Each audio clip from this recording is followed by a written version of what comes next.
What's up to all my listeners out there? I appreciate everybody for the support you guys have shown me over the past 4.5 years. I love bringing this content to everybody and sharing the stories of these sports figures with the rest of the world. Today, I'm going to be talking to a fighter out of the UK in Scotland. He's an amateur fighter with goals and aspirations to make it to the next level. He's going to share those with you. He's going to share his life experiences, what boxing has taught him. Super, super cool stories. Super good information. And I geek out about this because as a fan of the sport of boxing and a former boxer myself, I just love this. I love these types of stories and the parallels that you can see between boxing and life. You don't want to miss this episode of the Game Time Guru. So, what time is it? Game time! This is the Game Time Guru podcast, where I interview sports figures from all over the world to help deliver a panoramic view on sports. So whether you're a former athlete, one of the crazies, or simply a casual sports fan, this is the perfect show for you as we peel back the curtains and learn from our guests every single week. I'm your host, Shane Larson, and I'm helping you see sports through a different lens.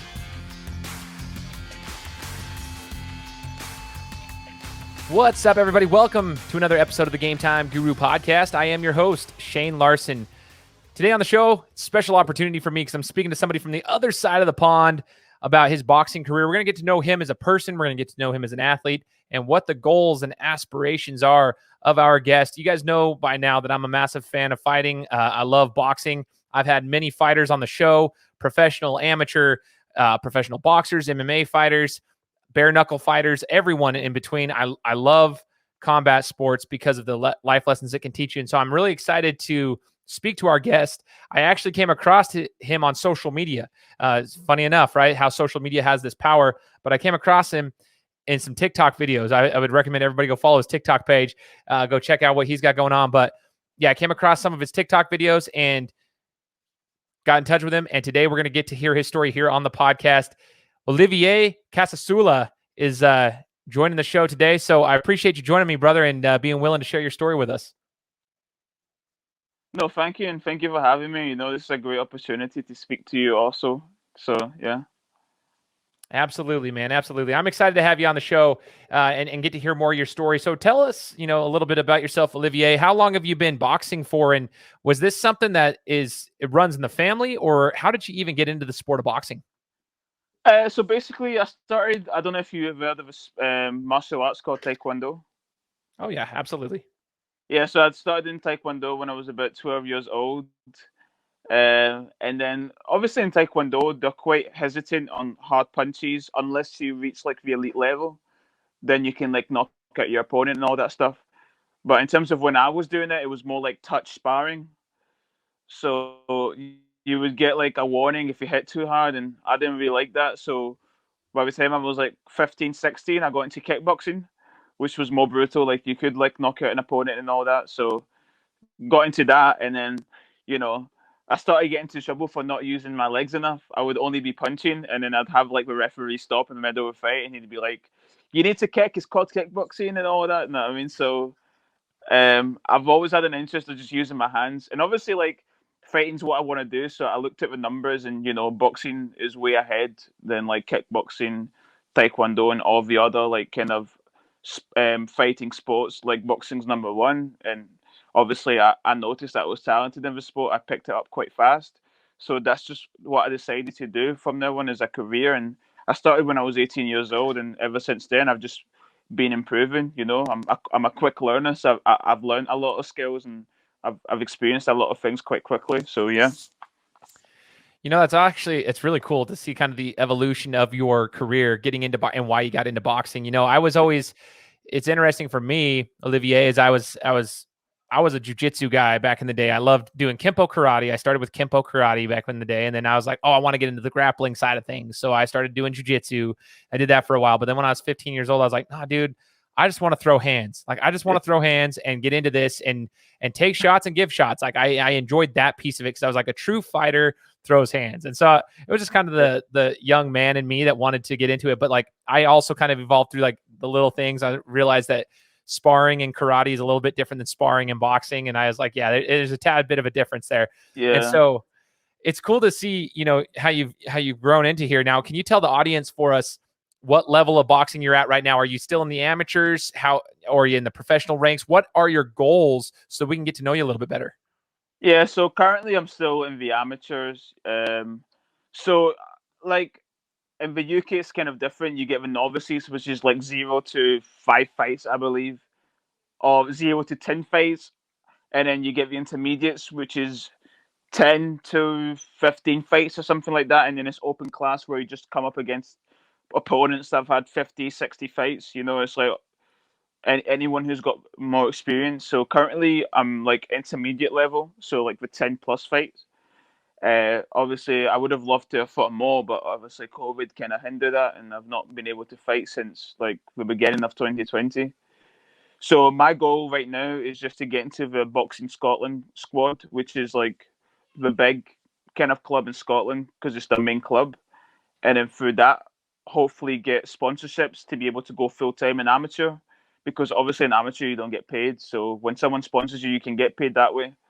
So my goal is to get into the Boxing Scotland team, and then hopefully get into the British team, which is the biggest one, and then go on to represent Team GB in the Olympics in 2024 in Paris. So that's my goals right now, and after that, go professional as soon as I finish the Olympics. So I dig that's the that, man. big I dig plan. it. That's with the whole pandemic. It's kind of tough. I want to know for the listeners out there, like let's say you're an athlete, whether they're a fighter or just an athlete of a different sport. How have you been able to keep sharpening your tools during the pandemic? How have you been able to continue training? What are some of the things you've done to stay sharp with your sport? That's a really good question. I really like that question. For me, I truly believe that I've actually improved so much more than I did before the pandemic. And I've been training myself basically, but even in sparring, I can see the improvements in myself. And it's just doing the basics over and over again. You know what I mean? Before COVID, I wouldn't really train twice a day: Monday, Tuesday, Wednesday, Friday. I would only really train once on a Monday, then I had class on Tuesday, and then I had class again on Thursday. But it wouldn't be like constant. Like the pandemic's allowed me to be constant because I don't have any other distractions such as work or college or university and all that. So it's just working on the basics of the bags, working on the basics in shadow boxing, and then eventually it starts to click. Like you start to fix the little movements and all that. It starts to become natural. Like you don't realize it straight away. I didn't realize it straight away until I looked at a side by side video of when I used to punch a bag, like when COVID first hit, until like earlier on this year. I saw a huge difference in the way that I was punching the bag, and I saw a huge difference in the way I was shadow boxing, and I saw a huge difference in my confidence in sparring. Usually, I'd be quite timid to try out new skills, but now I can see myself being able to lead with the right hand instead of having to lead with a jab first and then the right hand, because I've built that confidence because I've worked on the basics. I believe that once you master the basics, not that I have mastered the basics, but I believe that once you have mastered the basics, then you can start having fun with your punches and with your combinations because you're confident. So that's one thing I would definitely say. Just practice your jab, practice your right hand, have a perfect form over and over again. Practice a perfect form until eventually it becomes natural. Then you can start having fun with combinations and stuff like that. So, yeah. Man, I love that. For all the athletes out there, boxers, non-boxers, basics, go to the fundamentals. A lot of young athletes, especially in the teenage ranks all the way up, they don't want to do the fundamentals, right? They've forgotten the fundamentals. It's not the flashy, fun stuff. And I try to tell the kids that I coach for basketball, they're 16, 17 years old. You got to get the fundamentals down, man, because you guys are all trying to do these cool things. Boxers are the same way. They're keeping their hands down, trying to dance around and all this stuff. Well, then they're off balance for their punches, or then they're leaving their head exposed. And while they think that they're being flashy, they're really not even really moving their head well, and they're telegraphing where they're moving their head, then they're going to get caught. And that's you got to master the fundamentals. I think it's awesome. Watching the footage that I've seen of you and your shadow boxing and your bag work and the training, one thing I noticed about you, Olivier, was the footwork. I want to talk about that. I was actually impressed by your footwork. Now, I'm not sure how you feel about your footwork, but your footwork when you're throwing punches, it's so subtle. But a lot of people that are just the casual fans, they might not realize like how important footwork is in the foot placement when you're throwing punches. Talk to me about that. Like, has that always been something that was natural for you for your footwork, or what? No way. I never. like even now, I still have a lot to improve in terms of my footwork. You know, I struggle a lot with like throwing a hook, and then if I miss, still being in balance. A lot of times when I throw a hook, I'll be out of balance because I've overreached, and that's just because my foot placement's not been right, at the right place and the right time. But I also have a lot of advantages when it comes to my footwork.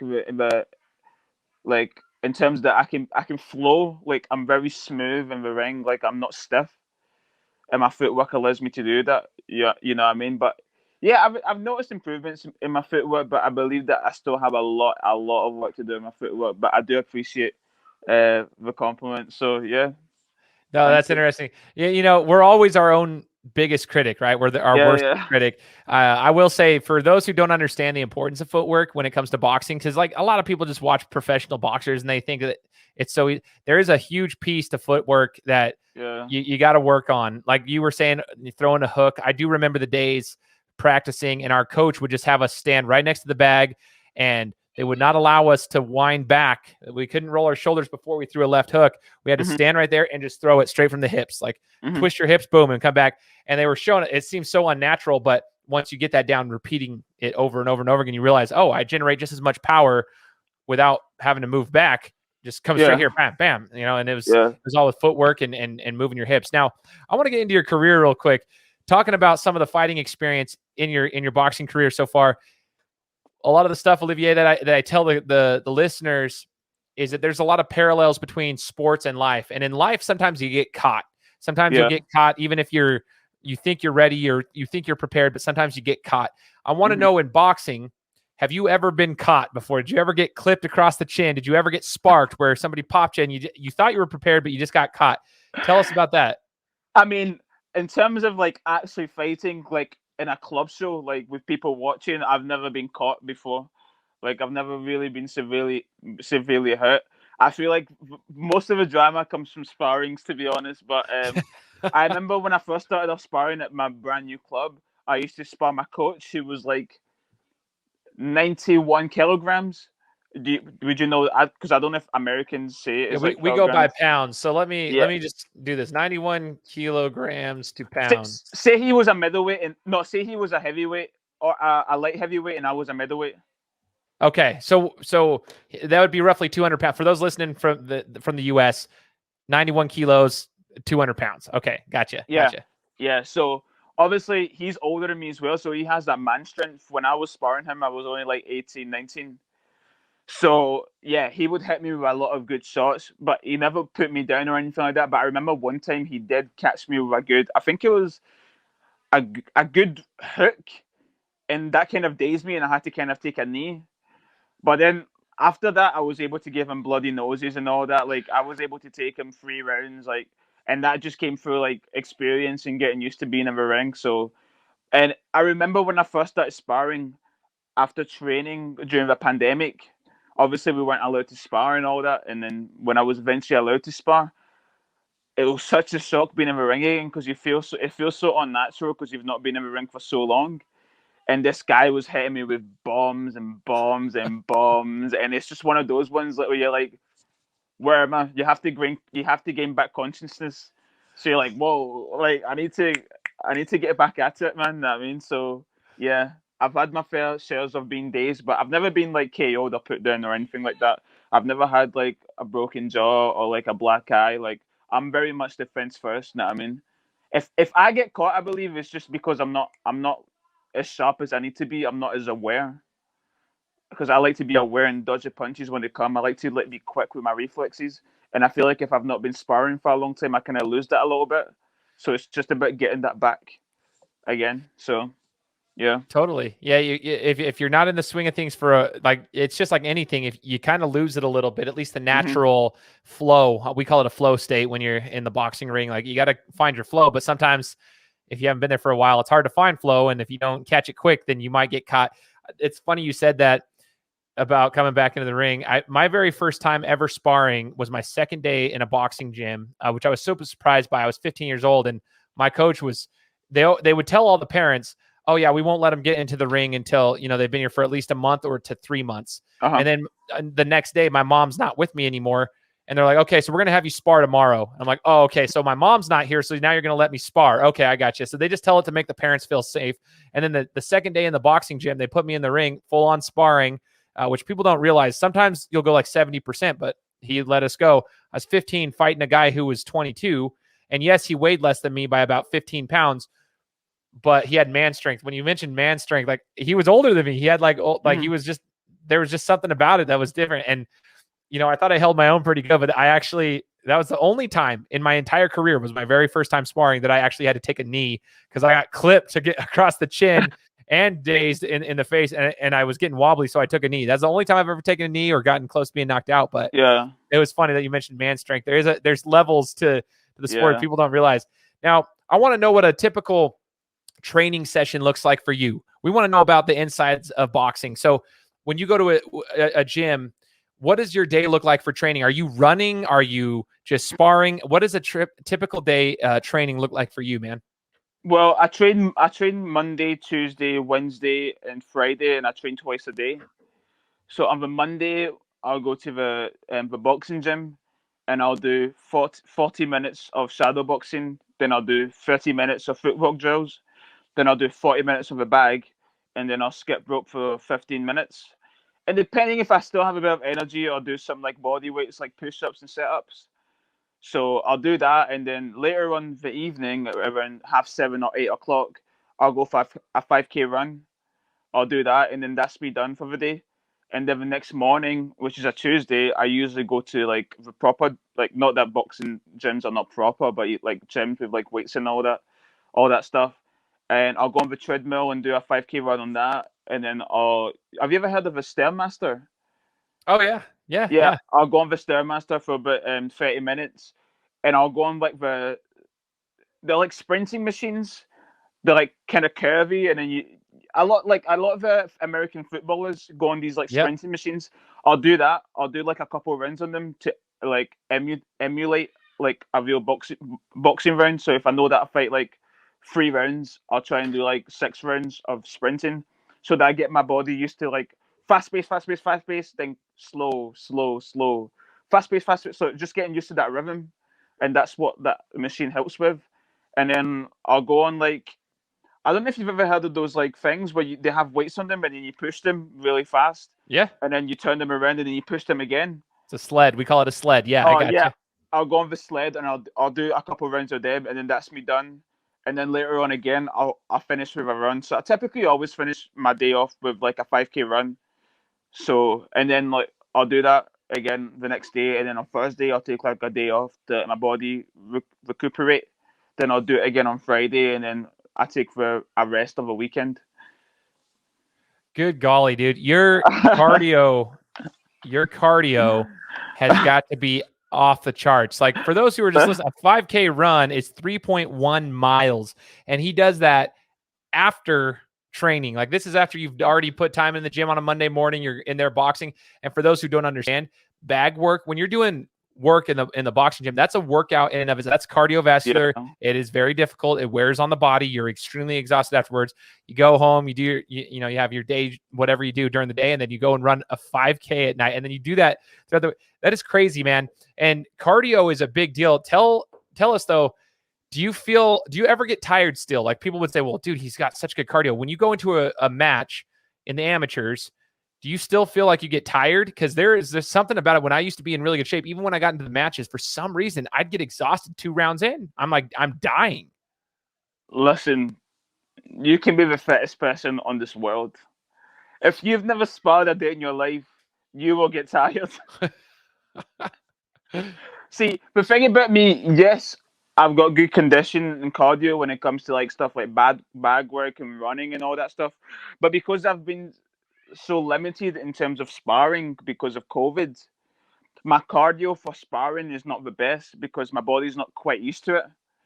But the thing is, I recover really fast in between rounds. So I'll start off really good, then I'll get tired in between. I'll get tired at the end, but I'll recover really fast, and then I'm ready to go again for the next round. So I think for me right now, it's just getting used to not being tired at all during the rounds.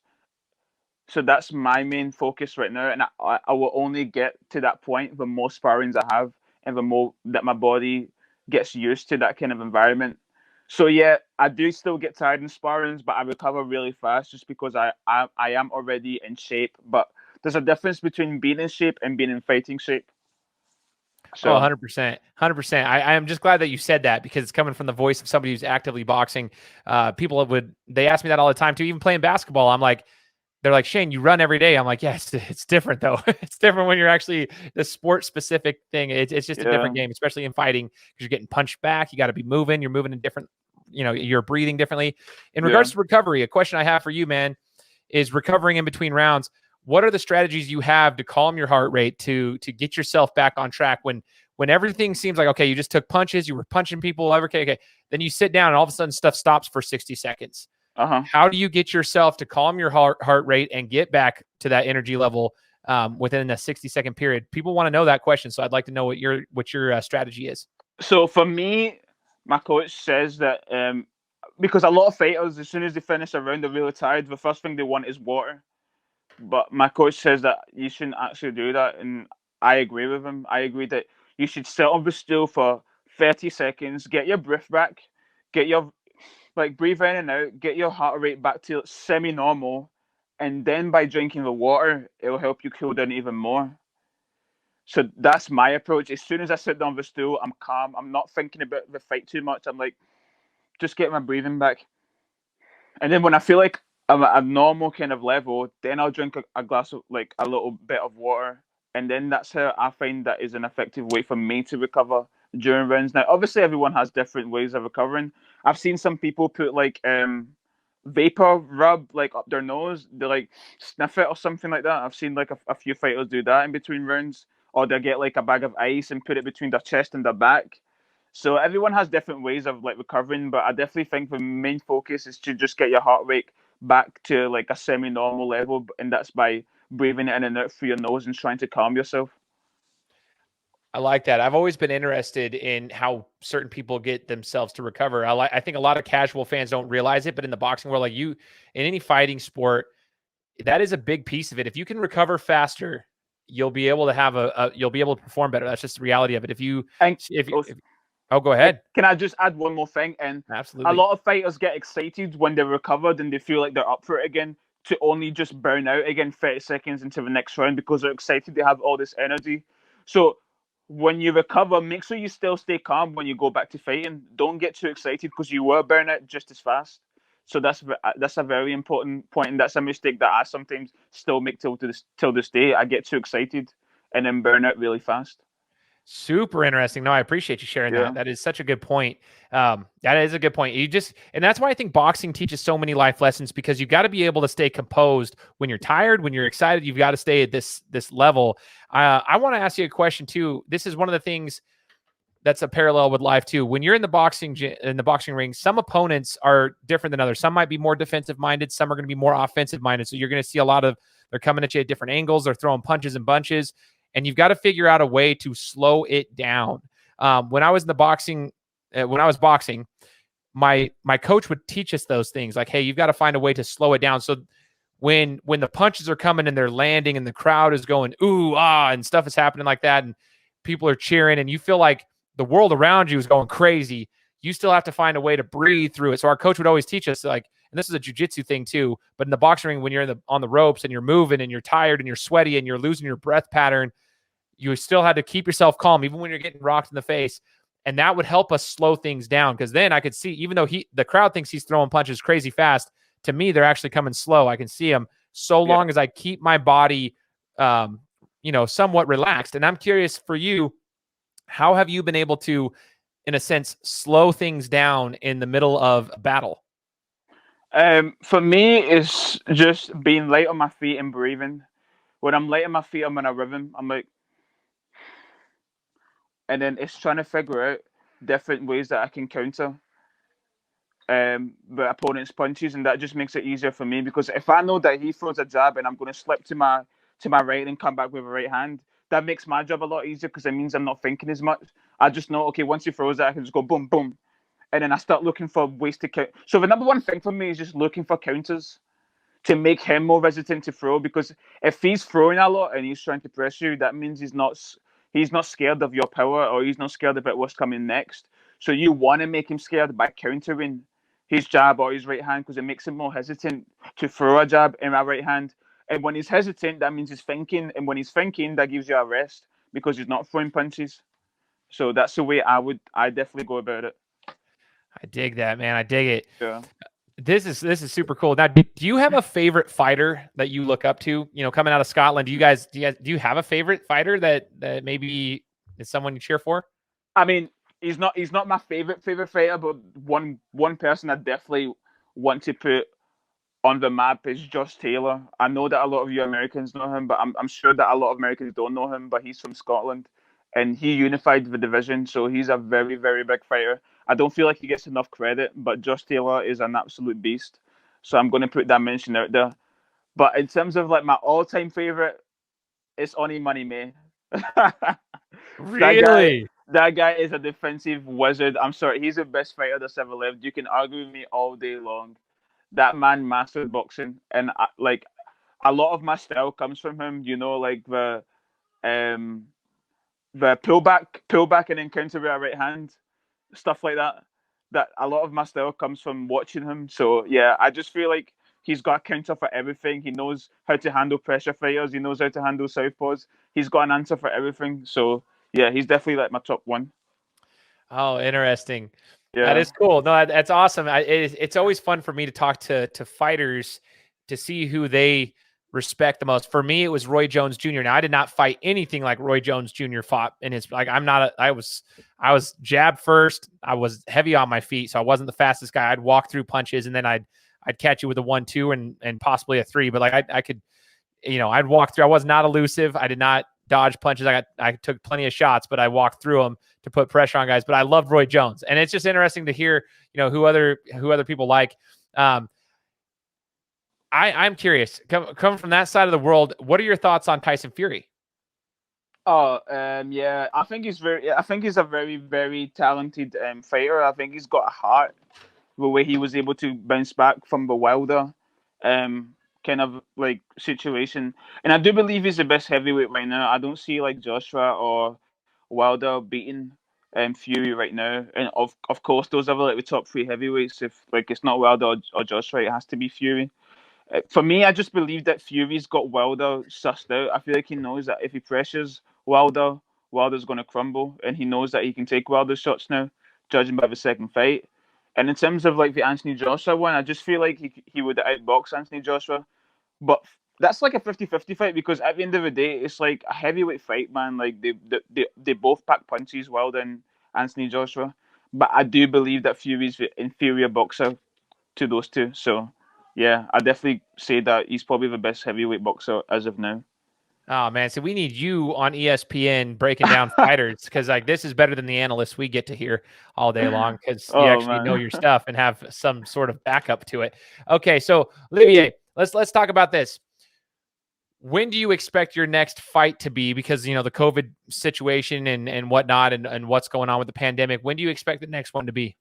Well, obviously, right now, we've only just had nightclubs open back up, and obviously that's a big step, because it's a bunch of people in a room with no masks. So the fact that nightclubs are open back up, like, it's making it more hopeful for amateur boxing to open back up as well. So I believe I probably will be fighting at near the end of October time. So I believe that's when I will probably be fighting again.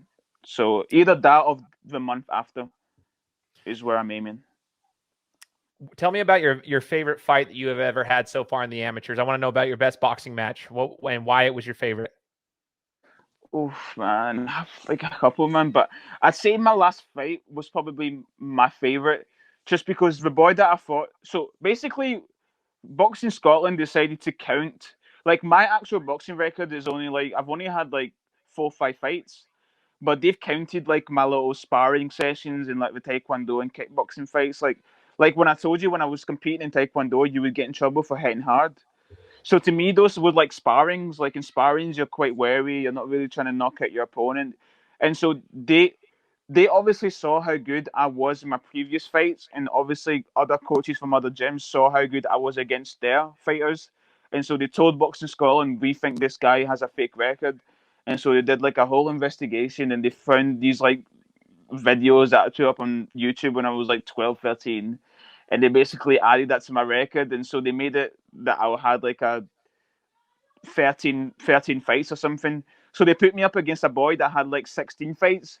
So, and this boy, his dad was like a world champion. So he had all that experience from his dad, and I was against the odds, man. Everyone was just saying like, just do your best, man. Like, like this guy's a monster. Like he's the next big thing and everything. But you know me, I'm gonna be the greatest. That's what I say to myself, and that's what I told him. So I went to that fight with no fear, and I went 3 rounds with the boy. You know what I mean? And I believe that I won the second round, and I believe that the third round was quite close. And obviously he won that fight, but I believe that that's because like of his status and everything. But he was obviously a good boxer as well. So for me, the fact that I was able to come up against a boy that had like 15, 16 fights, we've only had having had like 4 fights, to me that was such an accomplishment to myself because it shows me that I could compete with those kind of high level boys, and I'm not even anywhere near their level. So I'd say that was probably my favorite fight because it showed me how capable I was. I love that because, you know, in life, you're going to learn from wins, you're going to learn from losses. And Uh-huh. even having lost that, you actually realize what you are capable of. And I would ask you this to follow up on that. Having now knowing that, having gone through that experience, how has that changed your preparation for whenever you do get to fight next? It's just I believe it's just made me believe in myself more. It's just made me realize my own strength and what I'm capable of. You know what I mean? Like before, I would doubt myself. Like I'd be like, oh, could I really come up against these boys that have had all these experience? You know, I've only just joined boxing. Will I be able to catch up to them?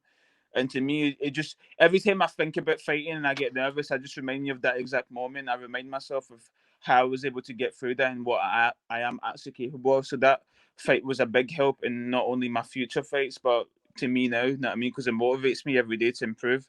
Because if I can get better than what I was in that fight, then like like the sky's the limit. Oh yeah, that's a pretty scary thought right there for your opponents. If you can get better than you were in Uh that fight, I mean, you held your own. I think that's huh. awesome. And you know, I want to, as we wrap up the interview, I just want to know for advice that you might give to people. I tell my basketball players that I coach all the time. I'm like, I wish everybody could box, like just to experience it, to understand why. Because for me, it taught me a lot of life lessons. It taught me how to be a man. It taught me how to face fears. I was going up against older individuals. I was doing a lot of things that were outside of my comfort zone. I was getting punched. I was giving punches. Like there was a lot of things that I'd learned. But what advice would you give to those out there about what boxing has taught you? Like, I guess what would be the biggest life lesson boxing has taught you, Olivier, in your relatively short career right now, but it's going to continue on. What's the biggest thing boxing has taught you so far, so that other people can kind of hear about that from somebody who's in it? Boxing has taught me that it's all in here. If you tell yourself you're tired and you can't do it, then you won't be able to do it. But if you tell yourself, I can push through this, your body will have to adapt to the situation. And I've caught myself telling myself that I won't be able to do it, and I've wanted to quit in the moment. But something inside of me, the competitor inside of me, said, nah, don't do it. And I've been able to catch my second wind and come back even stronger than ever. So I think it's just realizing that we all have that inner strength inside of us, but it's up to us to first of all tell ourselves that mentally for it to actually happen. So talking to yourself and telling yourself that you're bigger than what you're feeling right now will bring that level of ferociousness out. So that's one thing boxing's taught me. It's taught me that when you think you're done, you're not really done, I dig and that, it's all man. mental. I dig that. When you think you're done, you're not really You're done. not really done. I think David Goggins is an individual who said something similar to that. He's like, when you think you're done, you've actually got 40% left in the tank, Hmm. at least. He's like, And it's a it's easier 60 said than 40. done. It's easier said than done because at the moment, all you want to do is quit. Everything in your bone tells you you have to quit. Everything in your bone tells you if you don't quit, you're gonna die right now. So it's easier said than done. This is what makes the top athletes so special because they're able to push through that barrier. And until you yourself have experienced that barrier, you'll never understand what makes them so great. You'll never understand it because you've never been in that situation before.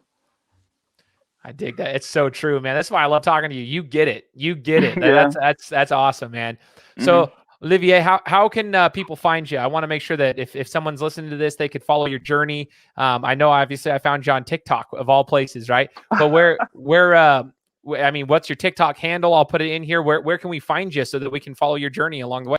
I mean, when you click on my TikTok, my Instagram's also linked on my TikTok as well, and you can just type in my name on like Google as well. You know, I've had like a few interviews. I've had 2 interviews with the BBC. Do you have the BBC in America? Yeah, I've had 2 BBC with the BBC, and I've had like 1 or 2 news articles. So it's literally just my name on any platform, and that's what comes up. Yeah, he's a pretty big deal, everyone. You got to listen. All you got to do is a simple Google search and boom, he's going to pop up, because that's what big time players do. They make big time plays, make big time moments. And that's what you are, man. I can't wait to see your journey, man. I just appreciate you joining me and letting me get to know you better and sharing that with our audience. I mean, obviously the show, we've been in 92 different countries. Hopefully it will continue to grow past 100 countries as we continue to push this show forward. But thank you so much, Olivier, for joining us and sharing your story with the rest of us. Oh, no problem. And again, thank you so much for having me. You know, this helps me also with like future interviews, being able to actually sit down and this kind of environment also helps me to articulate myself better when I do come up against other like news article people and different platforms that want to interview me. So this helps greatly. And one thing I just want to say, you know, like I've watched the Joe Rogan podcast and everything and all that. Like you are very good at what you do, and I just want to say, just keep doing it. And eventually, the more you do something, and if you're passionate about it, then people will start to see that, and extra views and money and all that will just be add-ons. So keep doing what you're doing. I can see you're passionate about it, and the fact that you're so passionate about it and you're doing well already, it just goes to show that this will grow larger than you can even imagine. So yeah, I've really enjoyed being in this interview, and you've made me really feel welcomed. And you know, so yeah, I really appreciate that. Thank you so much. Yeah, you're very welcome. I appreciate you, my brother. Thank you so much for those kind of words, man. It's super inspiring talking to people like yourself. And I hope the listeners out there who have heard this interview, share this with your friends and family, share this with athletes, share this with coaches, share this with other fighters, share this around so that you guys can hear and learn from Olivier and get to hear his story and implement those things into your own lives. I hope this is impactful for you guys. And for anybody who's listening, make sure you're subscribed to the podcast. Subscribe, leave me a review on Apple Podcasts so we can get this story out to more people. And you guys know the drill. If you're subscribed, we'll be coming to you next week with another interview. Take care. Guys, thanks so much for listening to another episode of my show. Now, if you could go and do me a favor, head over to iTunes, give me 5 stars, and leave me a review. It would be greatly appreciated. Thanks, guys. Appreciate your support.